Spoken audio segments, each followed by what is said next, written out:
Hello everybody, this is Troy with Troy's Mopar Garage, and this I think might be the final episode of our little 72 Plymouth Duster.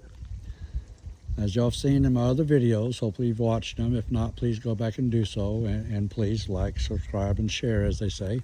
But give you a quick story on it. This belonged to a local friend of mine, and I saw it about 2 years ago.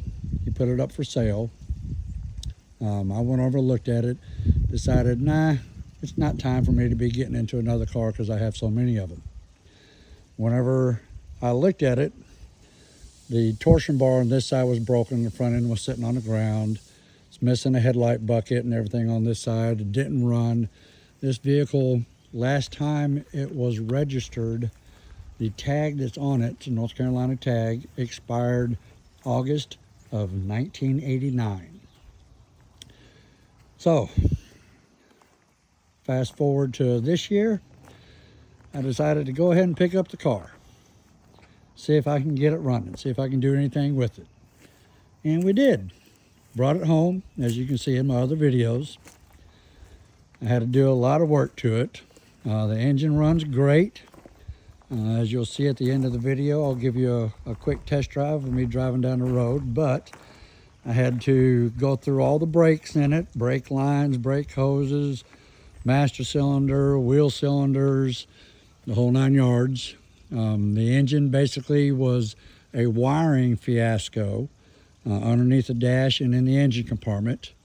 The engine actually runs really good. I had to rebuild the carburetor that's on it. Original fuel pump, original fuel lines, original gas tank.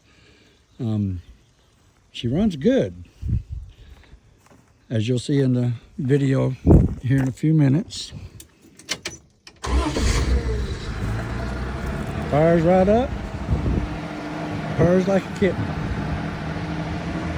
So, watch the rest of my video.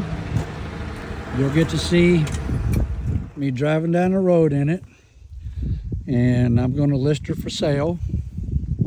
Don't know for how much yet. But there she is. We got her running, going down the road. Final episode of the 72 Plymouth Duster. I want to thank everybody for watching and supporting my channel. All the likes and subscribes really help me grow. And hopefully we'll be along to watch the next build. So just to give you a quick heads up, the next part of Mopar Garage YouTube channel, if you can see down to my shop down there, behind that door is my 70 Plymouth Roadrunner that I purchased, and I'll be doing a full story on that. That story is kind of bittersweet. It was my dream car. Thought I made a great purchase, and found out after the fact that I didn't. But I'm in the midst of doing a lot of repairs on it, and I'll be making YouTube videos on them. But everybody say goodbye to your little Duster. Y'all take care.